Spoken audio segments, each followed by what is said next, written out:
যারা সম্পূর্ণ ফ্রিতে স্পোকেন ইংলিশ শিখতে চাচ্ছেন তাদের জন্য আজকের ভিডিওটি। হ্যালো, আসসালামু আলাইকুম, দিস ইজ আমিনুল ইসলাম।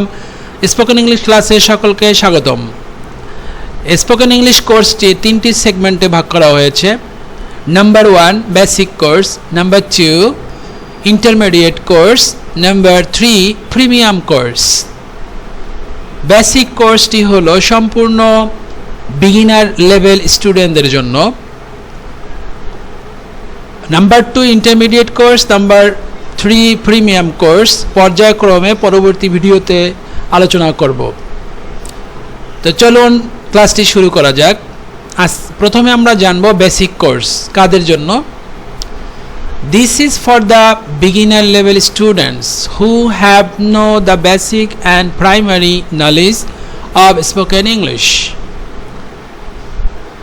এই কোর্সটি হচ্ছে বিগিনার লেভেল শিক্ষার্থীদের জন্য যারা স্পোকেন ইংলিশ সম্পর্কে মৌলিক ধারণা অথবা প্রাথমিক ধারণা অর্জন করেনি, অথবা যাদের মৌলিক অথবা প্রাথমিক ধারণা একেবারেই নেই।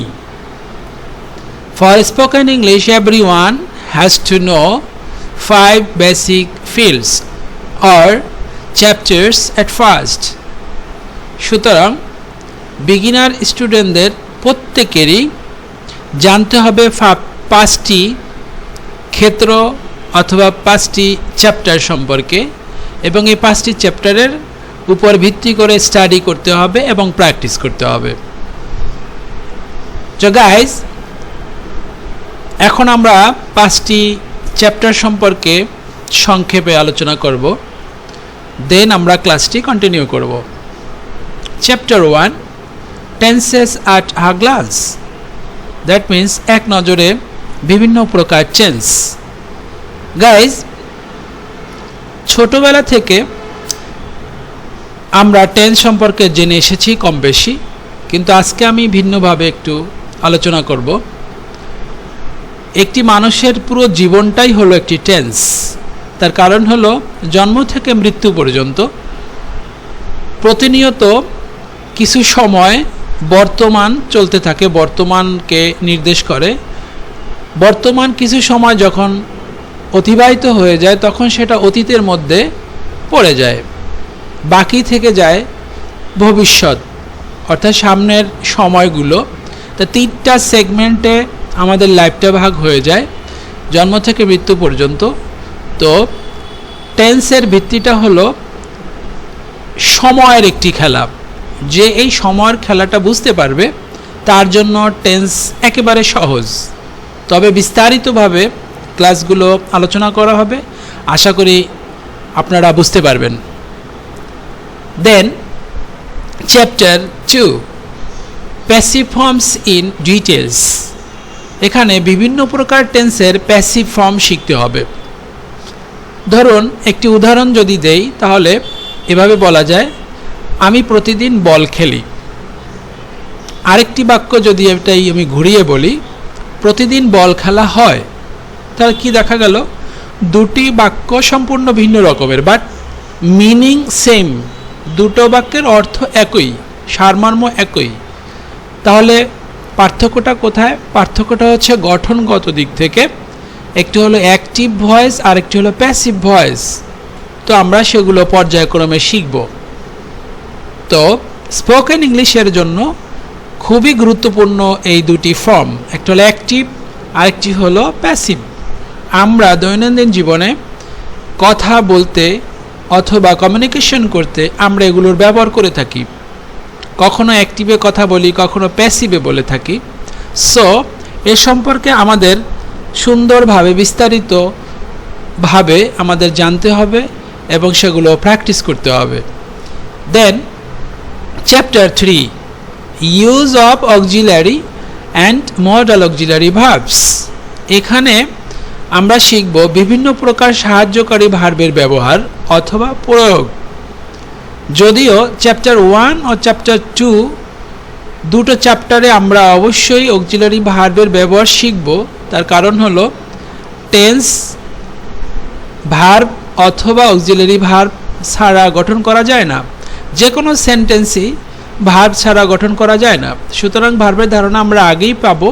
তথাপিও চ্যাপ্টার 3-তে এসে ব্যাপকভাবে বিস্তারিতভাবে আরও ভালো করে অক্সিলিয়ারি অ্যান্ড মোডাল অক্সিলিয়ারি ভার্বগুলো আমরা শিখব।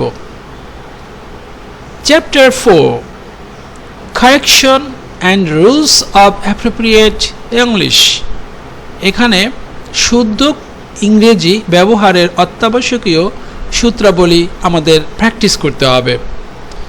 গাইজ লক্ষ্য করুন, চ্যাপ্টার 1, 2, 3 কমপ্লিট করার পর একটি লেভেলে আমরা পৌঁছাবো, যেই লেভেলে আমরা কম বেশি ইংরেজিতে কথা বলা শুরু করতে পারবো। কিন্তু তখন একটি বিষয় লক্ষ্য করতে হবে, আমাদের এই কম বেশি ইংরেজি বলার ভিতরে ছোটোখাটো ভুল হতে পারে, যেগুলো আমাদের সচেতনতার অভাবে হয়ে যাবে। সুতরাং চ্যাপ্টার 4-এ এসে আমাদের শুদ্ধ ইংরেজি ব্যবহারের এই সূত্রাবলীগুলো প্র্যাকটিস করতে হবে এবং সচেতন থাকতে হবে এবং বিশদভাবে জ্ঞান অর্জন করতে হবে এবং খুবই সচেতনতার সাথে ব্যবহার করতে হবে।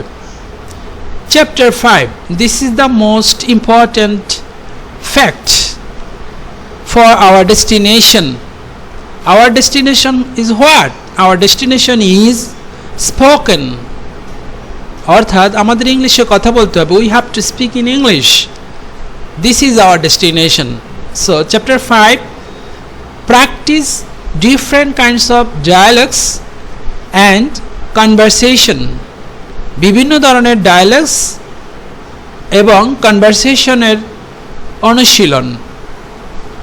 সো গাইজ, চ্যাপ্টার 5-এ আমরা বিভিন্ন ধরনের ডায়ালগ এবং কনভারসেশন অনুশীলন করব। তার কারণ হলো চ্যাপ্টার 1, 2, 3, 4 ব্যাপকভাবে প্র্যাকটিস করার পরে আমরা প্র্যাকটিক্যালি স্পোকেন ইংলিশ করার জন্য প্রস্তুতি নিব। তো ইংলিশে কথা বলার জন্য আমার যেই ধাপটি, সেটা হচ্ছে ডায়ালগস। অর্থাৎ আপনি আপনার বন্ধুর সাথে অথবা অন্য কোনো ব্যক্তির সাথে কথোপকথন করবেন, কিন্তু ইংরেজিতে কথোপকথন করবেন। এটার ইংরেজি শব্দ হলো ডায়ালগস, আর বাংলায় হলো কথোপকথন। সো স্পোকেন ইংলিশের ফার্স্ট অ্যান্ড ফরমোস্ট স্টেপ হলো ডায়ালগস অ্যান্ড কনভারসেশন।